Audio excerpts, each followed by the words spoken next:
الحمد لله رب العالمين والصلاة والسلام على من لا نبي بعد بندرابي جولبه هدتوبه radio tulludu bango e onon beddido gurbaji whatsapp gurbaji nafoore mere andu annabi ma on calminama on jurabe odo aljuma teddudo hebben ko julda e al mustafa sallallahu alaihi wasallam cen usman hol jamirdo ko jomiraado yamirore makko forano lundere forano wofete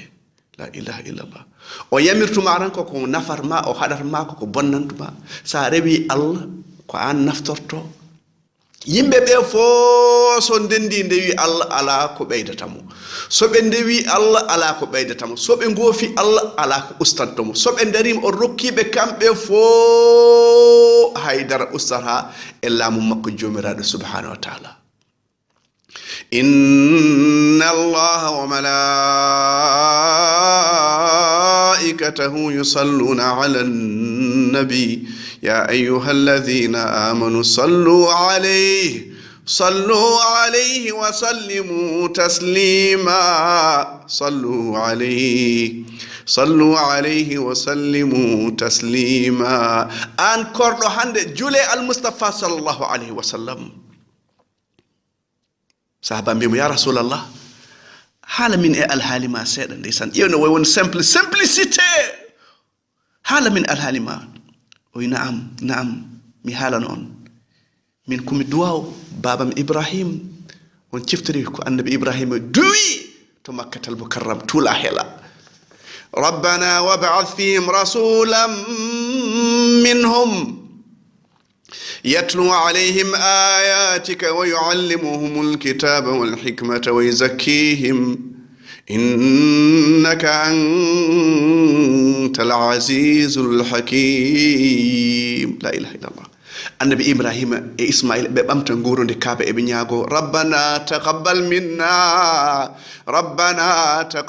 منا إنك أنت السميع العليم وتب علينا إنك أنت التواب الرحيم إبراهيم يو الله جبنم إن توبنا الله مين ما غير توبنا الله بلدن جرمين جافدن بندرابه سهيلابه odo annabi e Allah nelde mabbe annabi o omo janginabe deftere nde woni alqur'anil karim wal hikma woni sunna wa zakim omo labbinabe ibnu abbas wi ta'atullah wal ikhlas doftade Allah e labbinde golle de taw ala silko bilko ala lacciri taje bon ala pudar ala sukabe bordo cumci rewbe bordo cumci worbe taw ko dino labdo cer ala talkitaje bon odon dine al mustafa sallallahu alaihi wasallam ko duwaw ibrahima jaba bandirabe saylabe o yi min ko mi duwaw babam ibrahim o yi annabi isa alayhi salam o handi bani israil holko wibe cen usman ya bani israila inni rasulullahi ilaykum musaddiqan lima bayna yadayya min at-tawrah ومبشرا برسول يأتي من بعد اسمه أحمد لا إله إلا الله النبي ساي بني إسرائيل كتني فوي منكم النبي سوم يهينون النبي ما أرشغلام نراد وي كانكو كو خاتم النبي نجيل آدم نوني بكر بندراب سهيلابه بيبي يا رسول الله حالا من الحالما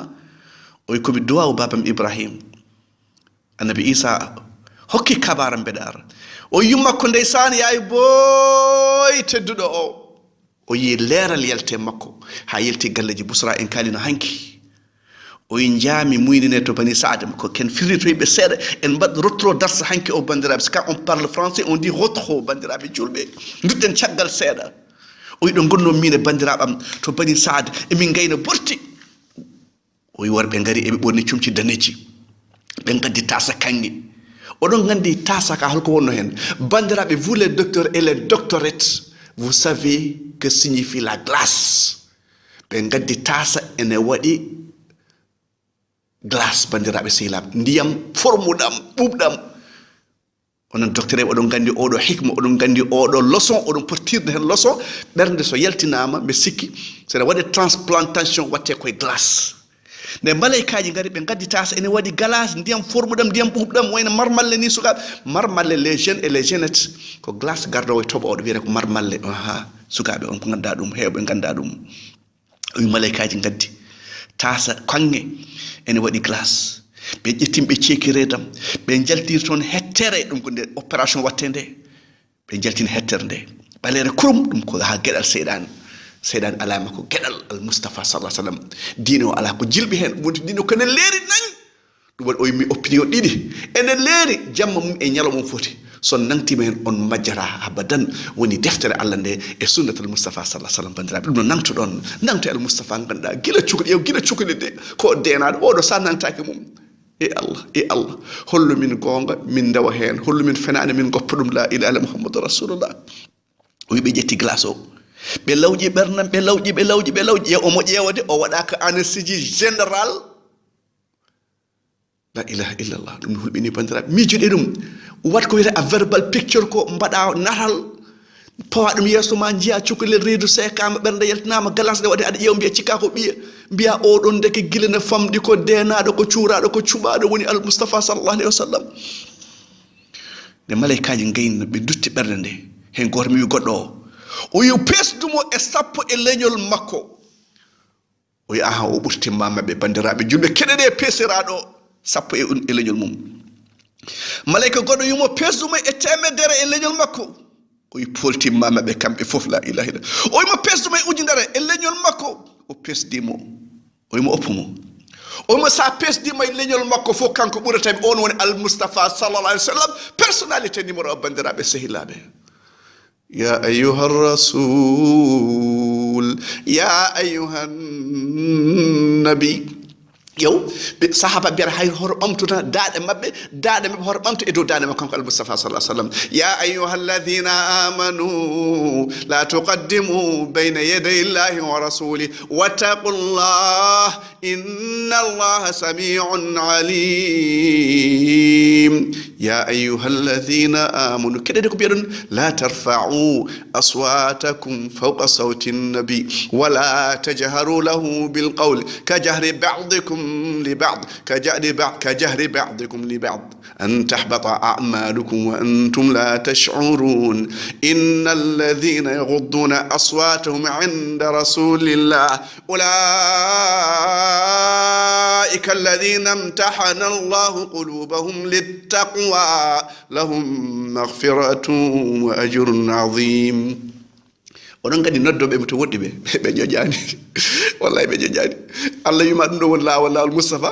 ndewa ɗum goppa lawol gonga ɗum waɗi allah wi wa anna hadha sirati mustaqiman fattabi'uhu wala tattabi'u subula fatafarraqa bikum an sabili o wi lawol moustapha ndewe ɗum hono ndewe laaɓi goɗɗi majjon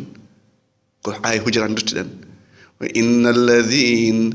الذين ينادونك من وراء الحجرات أكثرهم لا يعقلون ولو أنهم صبروا حتى تخرج إليهم لكان خيرا لهم والله غفور رحيم لا إله إلا الله سبحان الله الحمد لله رب العالمين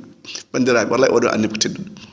ɓeɗon nod ɓamtoɓe dande ma o wi hoto ɓamtede soɗo noddama hoto noddiremo inde makko ko adi fof ya mouhammad e kadi soɗo noddama hoto noddiremo no noddirton bandiraɓe mon ni o wi ɓen ɗon noddoɓe mene ngulla ene pompa ene kello ɓe ƴoƴani ɓe pamani ɓe pesaki soɓe padna ha jalta ɓe kaldema ene wonde needi an ka poɗɗo nehanede almoustapha sallah sallam mbino abbas wi min idi nelaɗo jibinede kanko heccimi oɗo ne andi almoustapha sallallahu alayhi wa sallam nelaɗo sa o wi min o wi kala annabi ayni baali ɓimi ya rasulallah anne ayni baali o ayni baali ɗum waɗi gaynaka bandiraɓe ene andi ma gueɗe kewɗe gaynako ɗo jiiɗa fof ko pinɗo bandiraɓe sehilaɓe ɗo jiiɗa gaynako fof ko jambara ɗo jiiɗa ko joom jurum ɗo jiiɗama ko tedduɗo ɗo jiiɗa ko bawɗo muñje so wonano teddude gaynako sa ari o hirsantama baali makko so wonano muñal makko tawno ko wari jawdi omo muñi kebbe o muñi nangue omo yarna omo sefa ndeysan ko jambar o hulani jahe o hulani cohe o hulani baroɗo o hulani boyi mino oɗo ko gaynako o jamata kam haydara o anda wallahi haalani gonga haydara a an woni mo anda sa anduno a yawata ko yimɓe oɗo ummi ko jeeri oɗo ni ko cousin babam ƴettay joomum ummi ko jeyaka e nder wuro walla Dakar jibina walla Saint-Louis walla Nouakchott oɗo ko cousin babam ummiɗo Abidjan o noon ummiɗo Amérique o noon ne jogui kalis oɗo c'est mon cousin kumbis mi présente mo cousin tawi ko noon ummiɗo jeeri o anda o ko pamɗo o ko pin o jogui ko nayi o jogui ko muñal o jogui ko ngaalu o jogui ko teddugal aduna funti en ha mbatten tajje en ɗamen saabu jewde e kalis bandiraɓe se mbaɗan an ko Allah wi hara jalkir neɗɗo ne wawi taw kon ɓurma artinani يا أيها الذين آمنوا لا يسخر قوم من قوم عسى أن يكونوا خيرا منهم ولا نساء من نساء عسى أن يكن خيرا منهن jalkira gorko taw kanko ɓurma jalkira debbo taw kanko ɓurma taw kanko o yaafamani to joomirat ko jaafaɗo oɗo ko jeeri woni somo